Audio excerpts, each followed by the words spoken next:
Welcome to Hauser Wirth. I'm Sarah Borgart, one of the senior directors here at the gallery. And thank you all for being here this afternoon for our conversation on the occasion of Francis Picabia Expanding Horizons.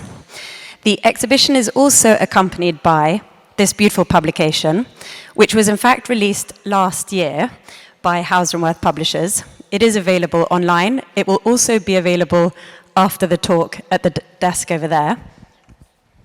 It looks like this, so do check it out. And as you will have noticed, there is also a copy of Ursula on your chairs, and that is our previous edition, so feel free to take that with you. And the latest edition has just been released and is also available to purchase or just subscribe to our mailing list. So now, I have great joy in introducing our amazing speakers. So let me start with Arnauld Pierre, on my closest to me here. Arnauld Pierre, PhD, is an art historian, curator, and professor at the Sorbonne University. A member of the Comité Picabia since the late 1990s, and has contributed to the catalogue raisonné of the artist's work, and has published numerous texts on various aspects of Picabia's practice. He is also the author of the monograph Francis Picabia, excuse my French, La peinture sans aura.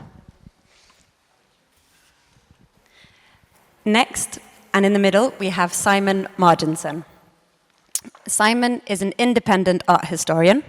He wrote his PhD on Picabia's paintings of Spanish women and is currently working on a book about the artist and his time in Spain.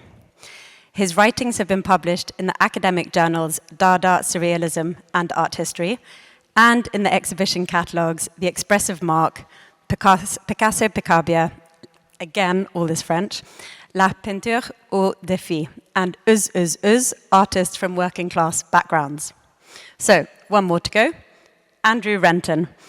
Andrew is Professor of Curating at Goldsmiths, University of London. Many of you, or a couple in the audience, I know him already. Andrew is author and editor of many articles, books, and monographs on art. He has curated many shows internationally, including the first Manifesta Biennale in 1996, and most recently, Angela Ferreira Slits Our Girls at the Showroom London, which only just closed. Andrew was a member of the jury for the 2006 Turner Prize and the founding director of Marlborough Contemporary Gallery in London. He is trustee of several organizations, including Goldsmiths Centre for Contemporary Art, the Drawing Room, the Showroom, all in London, and Mau Mau's Art School in Lisbon. He has advised many collections and institutions, including the British Government Art Collection. So, finally, thank you all for being here, and we very much look forward to welcoming your questions at the end of the talk. And over to Andrew. Thank you, Sarah. Thank you for coming tonight because it's hot out there, but it's cool in here, so let's make the most of this opportunity. I'm going to try and talk very little because I'm in the presence of great expertise over here. We have two exceptional scholars of Picabia, and the way that we're going to play this is that each of them will just present very briefly for 5 or 10 minutes, and we'll have a little conversation. We'll throw it open to other questions and so on. But in a way, this is the perfect place to ask those questions around Picabia. When I look at this show, in a way, it covers all of the history. It's not chronological. There's some tricks there, but it's got all of those ruptures, stylistic turns, conceptual disruptions that make Picabia so challenging, but equally, I think, in a contemporary sense, so important. And I think that that's something that we might want to explore. How do we make sense of these very different bodies of work? And both of my colleagues have written extensively on how to connect the dots. And maybe what we'll do tonight is try and connect one or two of the dots, not all of them, but it gives us an opportunity to sort of understand the mechanics of how Picabia might work. And so, as I say, each of them will speak and then we'll have more of a conversation and hopefully we'll sort of be done by 6-ish. Should we just go right to left? As you like. Anyway, Simon, we share a lot in common about Picabia. And we share, among many things, I think, an interest in the use by Picabia of sources, of visual sources, the use of images that are not art, but technical images, popular images, images that he took from magazines, from any kind of press, of postcards as well. This research, as far as I'm concerned, started, yes, in the 1990s, as you said, when I researched the mechanical sources of his Dada paintings, the mechanomorphs that he did at that time. And yes, from that, I tried to understand what was that connection, what was the signification of that connection to the technical images. And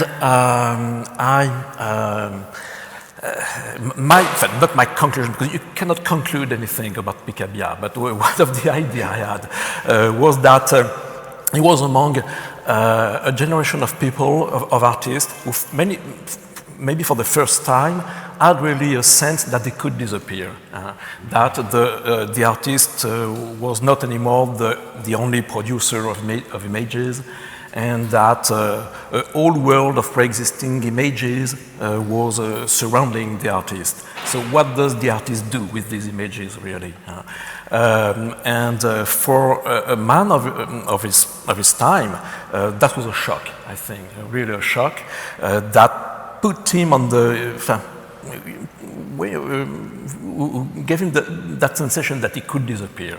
And it is not only the one, you could say the same for Marcel Duchamp, for Fernand Léger at some point, and many artists of the time. But I think that what is specific with him is that he started very early. He started in the Impressionist period when he was a successful young Impressionist painter in the 1900s, and he would paint from never from the real, actually, but from postcards and from other.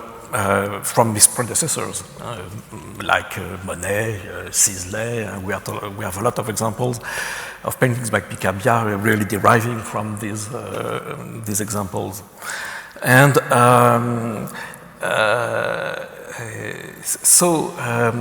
at the very heart of his art, there was never that possibility that art could be something genuine, something that you could invent from the scratch. There was always something before, and a world of images before. And so that's where lies, I think, the difficult connection Picabia had with creation. What is really creation? For him, it was nothing. Nothing genuine, nothing naive, nothing authentic. The idea of originality was something that couldn't apply with him, and he is really one of the very first in that position. And I think that it is also an explanation for his well-known melancholia. We know that Picabia was a melancholic character, and one source of that melancholia resides, I think, in that difficulty with creation. And we could consider his whole career as a balance between moments where he lost totally faith in art, and moments where he thinks that he can invent again. For instance, that Impressionist period, where he used these models, was followed by a moment when he invented abstraction, which is something important, of course. And he reinvents it at several times in his career, actually in the 1930s and after the war, as you see around you in that room. And but between, there's always this period where he seems to believe in nothing else. So maybe that's not the moment to start a discussion about it, but it's probably what the reason why for me is not a postmodern, as we used to say. I know, of course, that how important Picabia was for a lot of postmodernist artists. He was the one who showed to other artists that you could almost paint anything as you want. There was no canon anymore and no fixation on models. And, you could do a lot of things. But the very difference is that Picabia really lived that situation as a kind of a drama. And that the drama of that possible disappearance, and that I was saying before. No one in the generation of artists painting in the 70s or in the 80s had the same idea that they could die, really. So that's why, for me, Picabia is not really a postmodern, but more an anti-modern, to borrow a distinction made by Antoine Compagnon about literature, about some important figures in the history of literature. And he says that an anti-modern is not a reactionary.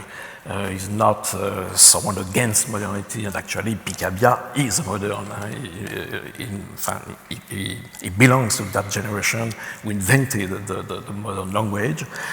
But an anti-modern is someone who criticizes the modern from the inside, right, being himself a modern. And so it makes Picabia an anti-conformist of modernity more than a postmodern, to my opinion. Well. Thank you. I'm going to go straight over to Simon, and then we'll open that up. There's lots to think about there. Yes, there are lots of interesting things to be said about Picabia as some kind of Trojan horse within modernity, and about how his reception's shaped by postmodernism, which we might come to. But in terms of my research, it's much more circumscribed than Arnaud's. I've primarily worked on Picabia and Spain. So Picabia is of Spanish heritage, and that Spanish background is incredibly important to his self of sense. It's the other way around, sense of self. So his personal identity and his public image. He presents himself as a rastakire, as a flashy foreigner. When he comes back from the First World War, having deserted his national service, the French press demand he's returned to Spain. And so Spain's really crucial to him and his identity, and it's also crucial to his work. It's one of these themes that comes up intermittently. So as a cubist, he paints the Procession of Seville, this big abstract painting. As a Dadaist, he paints the Spanish Night. There's a painting in the 1930s that responds to the Spanish Civil War, and then even some of these, I don't think any on the walls, but some of these late abstract paintings reference Spanish cave paintings or Spanish Romanesque frescoes. And so my kind of approach to Picabia has been a little different to how most kind of books on Picabia work, because they either go, they do origins to end, and you get a chapter on Impressionism and then Cubism and then Dada, or they just focus on Dada more often than not. So I've kind of hopscotched around Picabia's career, chasing the Spanish works. And what I think you get from that is you hold on to the stylistic disruptions, but you keep hold of some kind of thematic continuities, which there are many in his work. And so I was saying earlier to these two that I increasingly view Picabia's career as a sequence of knight moves in chess. There's no direct movement, but it is kind of left field jumps and circuitous returns that do have a kind of logic and make sense. And that I think that thinking about Picabia in this way is really useful, not only for thinking about Picabia, but for thinking about modern art more generally, because it gets you away from thinking about modernism in terms of figuration and abstraction, in terms of progress and decline, in terms of avant-garde and kitsch. And Picabia's work really falls through the grasp if you try and approach him, I think, in these ways. He really complicates productively how we should think about modernity, I think, more generally. I think a full reckoning with Picabia's career would force us maybe to rethink histories of modernism as well. Just to pick up from that, and in a way, it's sort of in answer to both of your presentations, just in terms, for example, of those the Spanish works that are here, and there is a sense with Picabia that there isn't progression. That there's, as you say, there's maybe this kind of circuitous routes and there's diversion, and that we as art historians kind of have a habit of trying to compartmentalize by seeing things sequentially and seeing things in terms of progression. Now, it seems to me that seems very strategic and very knowing from day one. Would you agree with that?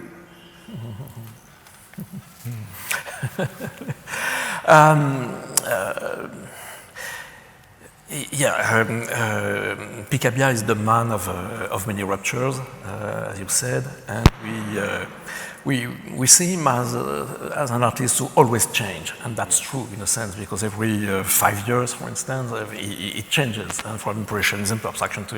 It doesn't change and let go. He does hang on to things, for example, Yeah, but what interests me in that change is at every moment, in each style that he developed, he's doing always the same. So he's always changing, but it's always the same as well in Picabia. I mean, not in the abstract period, but Impressionism. It's a repetition of clichés, it's a repetition of stereotypes. And look, for instance, at that beautiful drawing of a woman, the face of a woman that you have here. We have many, many examples of these drawings. They come from the covers of risque magazines of the 1930s, and we have really dozens of them, and it's always the same. I mean, each face is different, but it is the same style. It is the same play on the cliché, on the stereotype. Really, I'm waiting for the curator who will have enough courage to organize a show showing that repetition, showing that Picabia is always doing the same. Imagine a huge wall, even a huge room filled only with these drawings of these women. It will be like a wow show, really.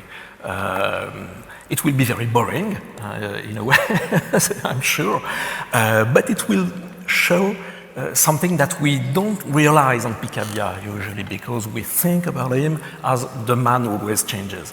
But no, he's always the man who's always doing the same thing and playing on the same cliché. Yeah, absolutely. I mean, can we look at examples here? I mean, maybe the simplest thing to look at is his relationship to landscape. I mean, there are historically, the first paintings, there's the beautiful little painting before.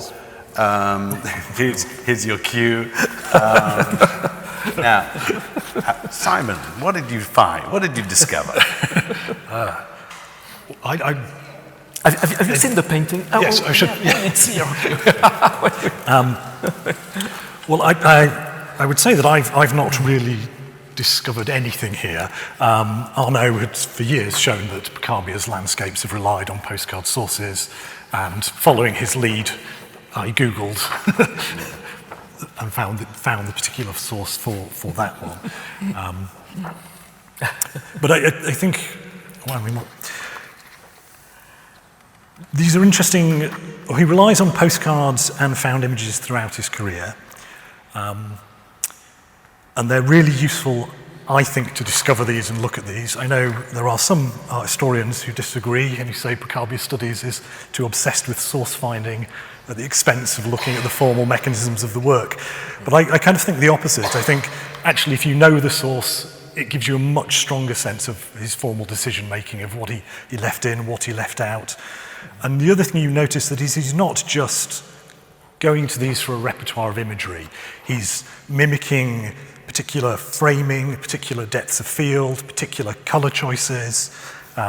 So the Spanish women, which I've written on a bit, and there's one around there, he's pulling on these postcards, and he's always pulling on the same type of postcard. They're printed in black and white, and then they're hand-coloured afterwards. And he's copying the image, but he's also doing the same coloration. He's just colouring in roses, and he's colouring in shawls and nothing else. So he's mimicking the vernacular of these images as well. And the same thing happens in later things. The nudes at the back, he's mimicking the particular the visual language of the magazines. And I think particularly in these ones, there's a tension in these postcards between photomechanical reproduction, between the copy, between the handmade, the painted, and the original. And that's a tension that I think runs through all Picabia's work of how do you continue to paint, how do you continue to make images in the age of mechanical reproduction.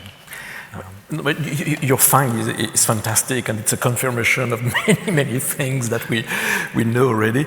That painting is from around 1942, if I remember, but it's very much the same style as a group of paintings that he did in 1938 and that he exhibited at that time, a whole show of 50 paintings showing the Côte d'Azur and the countryside of the Côte d'Azur.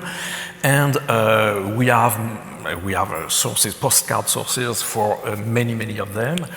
And this period of Picabia, which is not very well known, is interesting also because it's a kind of caricature of his Impressionist period, and comes back 30 years after to his Impressionist period to mock himself in a way, to get to caricature himself, as I said. And the context also is interesting because in 1938, the exhibition had a small catalogue with a text by someone, a French writer, who was writing at the same period on the Côte d'Azur and on the beauty of the Côte d'Azur and how the countryside was changing a lot because of tourism, because of that new industry of tourism that was for him destroying the Côte d'Azur. In that context, the paintings with that text, it's interesting to see how Picabia was totally defaced with that writer, because he was himself painting images that were popularized through postcards and participating into that exotism, into that industry of tourism. Picabia was asserting again that he was not interested in painting from in front of the countryside, in front of the real model, and that it was more interesting in images. But what about that earlier landscape painting, the one that's around the corner here, that's like 1902? Yes. We do not have sources for every of them. But do you think there's... No, I'm quite sure not, actually. But it's another way to be... to not be original. It's a painting that obviously derives from Monet or from Pissarro sometimes, or from Sisley. He did real pastiches of Sisley. Are they already pastiches, or is there a homage component to it at the same time? That's the question. Where is the limit between the homage and the pastiche? Yeah. I mean, that's because when you see those early paintings, those early landscapes, they're copies. I mean, they're already kind of revisiting previous paintings. Not as you say, maybe from reproduction, but there's a kind of combination of kind of, for me, fandom, like just a really kind of a deep conviction by. It can't be any other way unless he's extremely sophisticated very early on in his skepticism about what's possible in an image, especially in something like a landscape. Right. I don't know. You said skepticism, yes, and maybe more than skepticism. You know, the fact that he never admitted that the use of images tells us something about the fact. That's the difference with the postmodern, for instance, and the postmodern démarche. You obviously use other images, and well, but it was really not the case for Picabia. He never admitted that. He always has hidden the sources of his images, of his paintings. I mean, he was occasionally found out in his lifetime that he'd copied things. Can you talk about that? There's a famous painting in the salon, one of the French salons, and the press went, well, it's this scientific thing. And he writes a response saying, so I've copied it, so what? Is there, why is it worse to copy from a scientific magazine than it is to Cézanne to copy an apple on a table? He says, you've understood I've copied it, but you've not understood really anything. Is there a sense, I mean, see, even as you spoke, you said, well, it wasn't so hard, a bit of Google, we take it for granted that we will find an image. And indeed, it's the exception rather than the rule that an image that we seek is not findable. Now, to what extent is Picabia wanting a detachment from the source? That's his own private relationship to those images, and they are, and it's extensive, if not, the majority of his painterly practice. But to what extent is he, are we retrofitting the way that we work with images and that we can always find sources? And our relationship now with Picabia is always that the source travels with the painting. Is that a problem? Is that distorting our reading of these paintings? Or is it helping them? Is it rehabilitating some of these paintings that were for decades dismissed as kitsch or... And even worse, the nude paintings, some of them call them Nazi kitsch painting. And I think that they were compared to the realist Nazi style of the 1930s and 40s. But when you know actually the sources in the risque magazines, French risque magazines of the period, it's totally you're forced to change your mind. It's more like the start of the pin-up style and even pop art in a way. So I think that knowing the sources enriches our gaze on Picabia and on the process of his art. And I think we evolved a lot in our comprehension of Picabia thanks to this research. I mean, I would hope certainly some of the Spanish sources would rehabilitate those works because by seeing the sources and seeing what he's doing with them, you realise that what's going on isn't that much dissimilar to what was going on in some of the Dada works. And at the moment we have two Picabias. We have a kind of canonical early Picabia of Cubism and Dada, and a later non-canonical Picabia of nude women and Spanish women. And I think that's an artificial separation that looking at these sources might help remove. And also, in terms of the Spanish ones, it certainly gives you a sense of how much his image of Spain is reliant on the tourist's gaze, in a way that wouldn't happen with the French postcards, because. Okay, so in the Spanish paintings you've got the landscape, you've got the tourist gaze.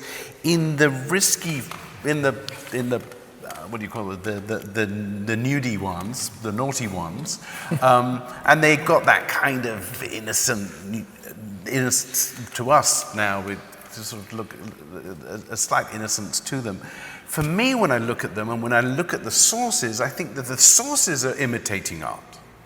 And so what Picabia is enjoying about it is not the risque content, but he's enjoying the artfulness that is being constructed in the source material that then flips back into the paintings. There is one of the Spanish women is based off a postcard of a performer called Fornarina, which is a painting who's taken her name from a painting by Raphael. So,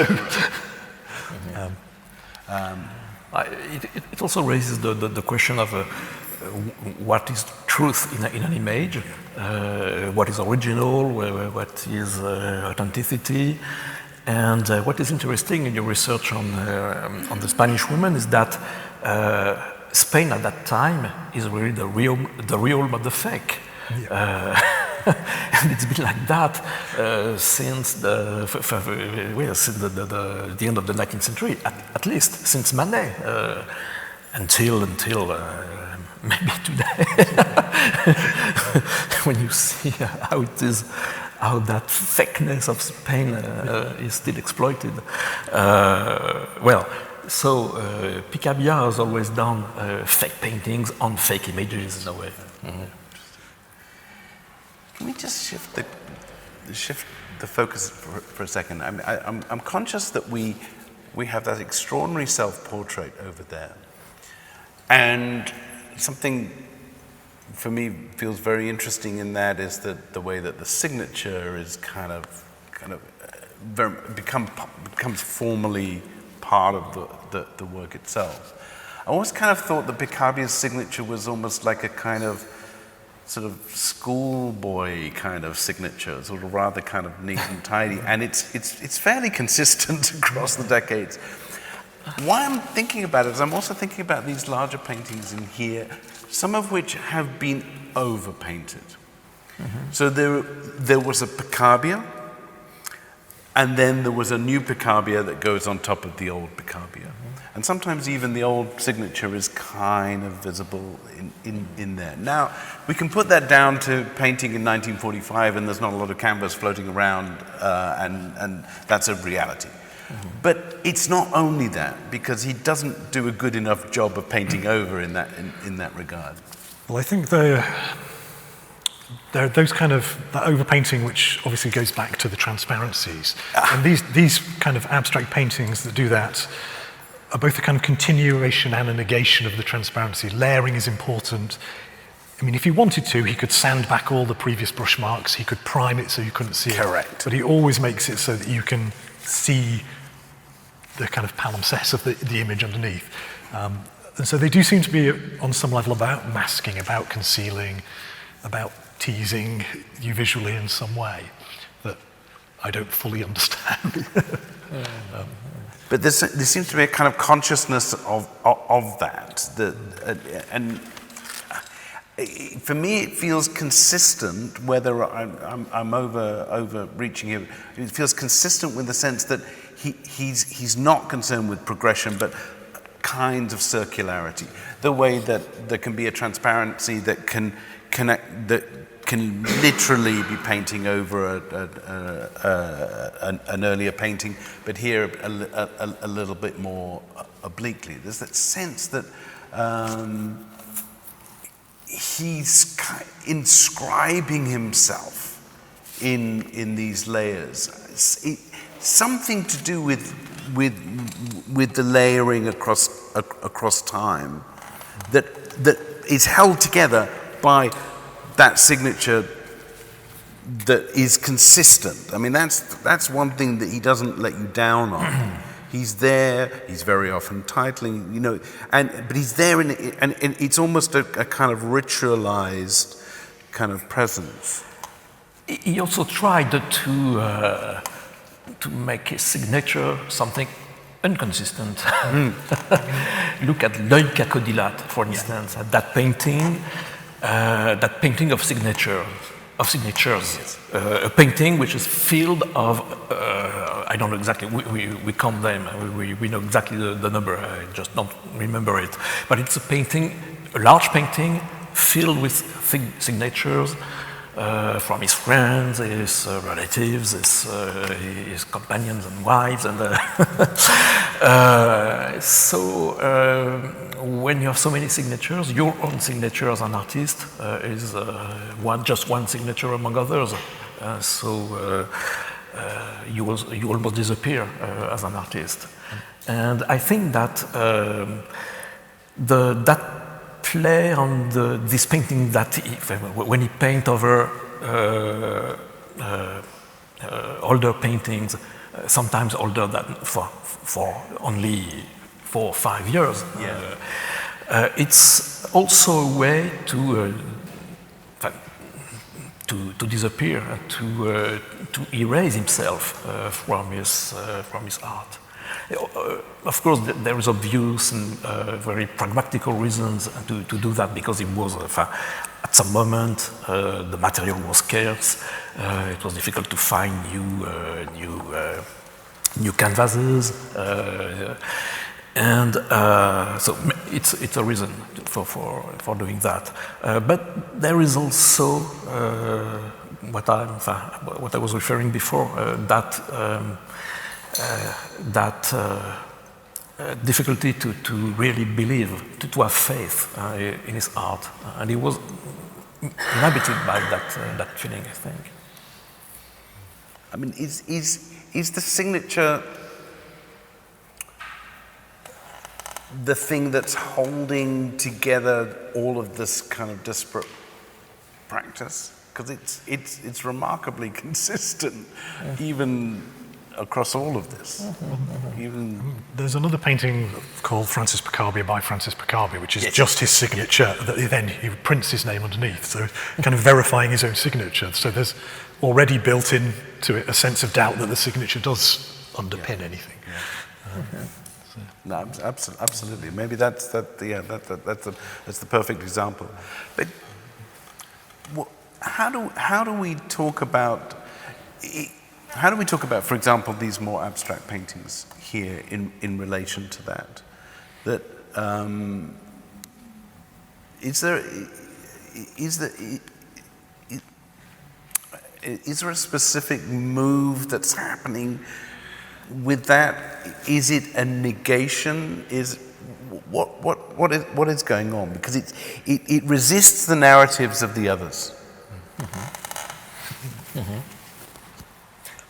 You first. Okay. Well, I was going to say nearly everything I know about these paintings comes from reading Arnauld. So, but to put these works maybe just in context, they're all been made after the Second World War. So you can't look to the future without the atomic bomb in it. You can't look to the past without seeing it through a cloud of human smoke. So there's a sort of existential thing going on for everybody, I think, that's feeding into these works. We're also getting the beginning of a kind of historic reception of Dada's starting to be written, Cubism's being written. Picabia's in this kind of unique position, well, Duchamp is as well, where he's both a living contemporary artist and somebody in the history books. Yes. And so he's attracting the attention of a younger generation of painters who, with Art Informel and Taschism, are gathering around him, and he's taking inspiration from them as well, which is feeding into these works. I mean, thus kind of confirming the kind of circuitous nature, or your chess moves. It's another chess move. Yeah, the post-war period was a period of kind of a reinvention of abstraction in many places, and of course in Paris. And I think that we have here a moment when Picabia tries to believe again in painting, and as always, when abstraction is implied, is involved, it's a sign that it tries to reinvent something and to believe again in the power of invention of art. And as Simon said, the context is important. The context is the informalism, the art informel, and what Michel Tapier called another art, un art autre, really a possibility of reinvention. And you see this painting there, are they abstract or not? If we can have a discussion about that, but all of them are deeply material, thinking pastels, the gesture, a lot of characteristics that belongs to the art informel period. And art informel at that time is believed both as the end of something, the kind of decay of the form falling into pieces, falling into an original matter, but yes, it's also an original matter, so a matter which could be the starting point, the new starting point of un art autre, of this other art. So Picabia is on that bridge in this period, I think. I'm conscious that time goes very quickly, and I'm wondering if there are questions from the audience. Hello, you're right. Maybe just right off the back of that then, I'm wondering if you kind of began with pastiche and kitsch and cliché as the kind of bracket of all that, and if it is material towards the end that manages to undermine the kind of cliché of the image, whether the image, if it's painted successively over and over again, is the only way to kind of still have an image in there but it not be cliché, if it's material that manages to do that, rather than drawing, maybe.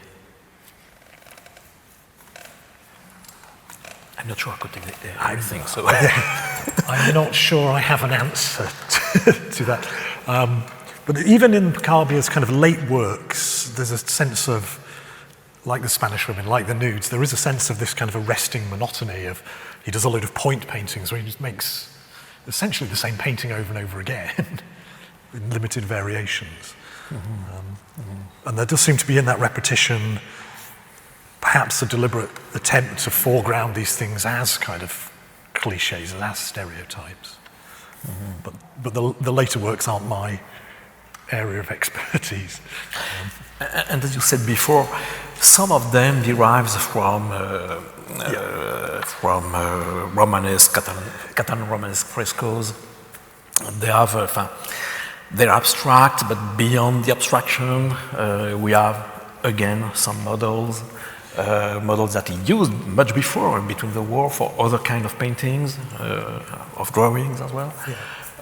Some of those prompt interesting questions about the paintings. So there's a painting called The Earth is Round, which is one of the last paintings he makes before he dies, and it's based on an image of an angel from a book on the apocalypse, but it's painted out entirely abstract.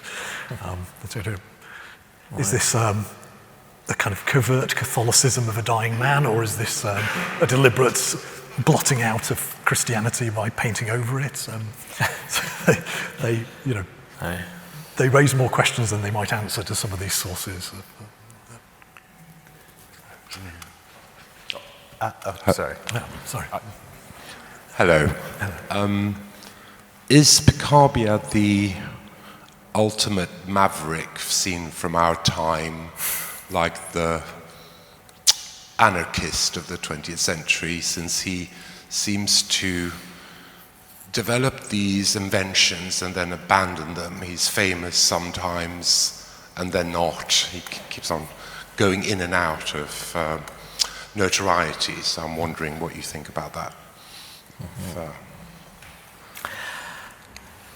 Yes, I think we can say yes, he was a maverick at the moment when it was difficult to assume such a position.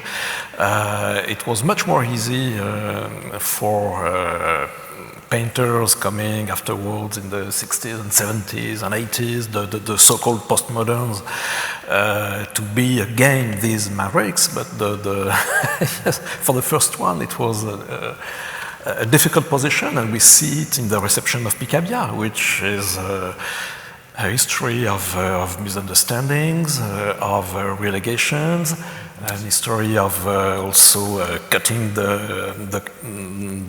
work into little pieces and returning only, for instance, Impressionism, Cubism, and Dada, of course. And after that, well, nothing important. Yes, he suffered a lot of that weirdness. That was his work. I have a thought about that, because your question is exactly my question. And I think that my route into Picabia as a contemporary rather than modern scholar and someone dealing with kind of contemporary artists is exactly that. But the more I look at this show, the more I look at Picabia, the more I see that everything is inextricably connected in a way that's not maverick at all, in a way that's not the dilettante that he might be kind of set up to, might have been accused of, and so on. It feels to me like everything is connected in a way that's really quite a sophisticated and kind of overarching what we would call practice in a sense. So your question is as I say, is my question, but I think I've changed my mind. I kind of think that he, going back to what I said at the beginning, I think he connects the dots much more than perhaps we might give him credit for. I think present company accepted. But if it's true, it's a big progression in our comprehension. We have a question over here. Thank you so much. It's not really a question, it's a sort of observation, because I think it's interesting for this audience simply to know that in 1989, all the works of this period were presented in a vast way in the National Galleries of Scotland, thanks to Richard Calver-Coresi. But there was an instant impact on YBA artists. I participated in that catalogue. And I didn't even realize at the time, you said spots, you said joining the dots. There are significantly very few spot paintings in this exhibition.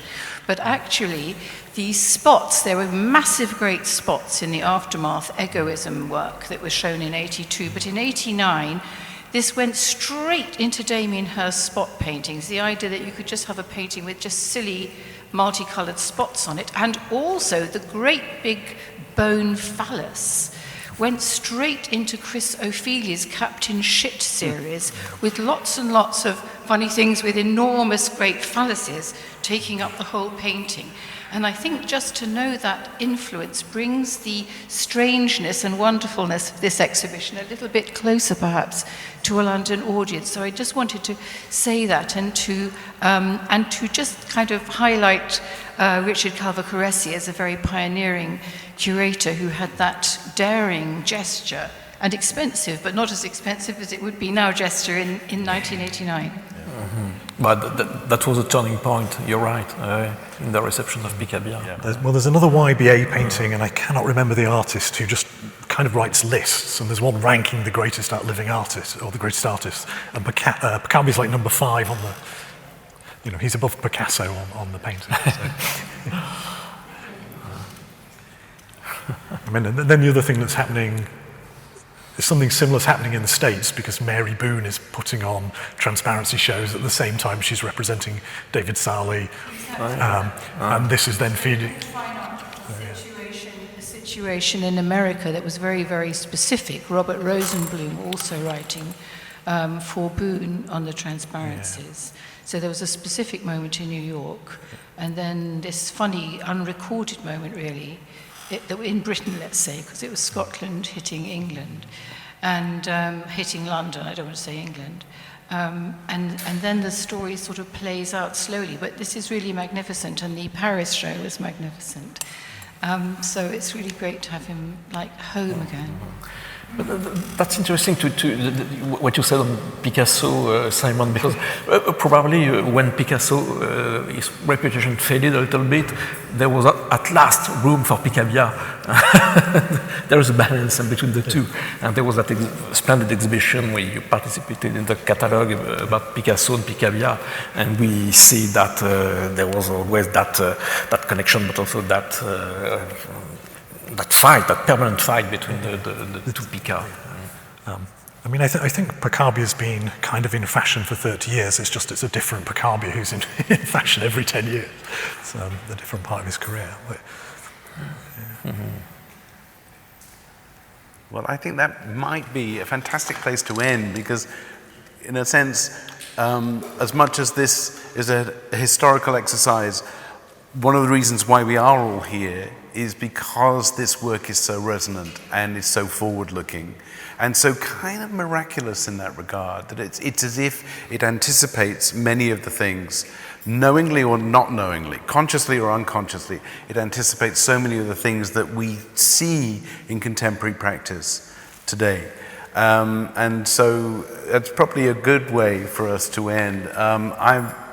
Hopefully on your behalf, I want to thank these two extraordinary experts who have been very generous in sharing their knowledge and gone some way to connecting some of those dots. And I think the important thing about Picabia is, and I think the more I've realized over the past month that I've been doing a little bit of my homework, is that the more knowledge that you have, the more he disrupts your expectations and what you think you know about him. And that's what keeps us here, and that's what makes an exhibition like this so significant. So, Arnauld, Simon, thank you very much. Thank you. Thank you.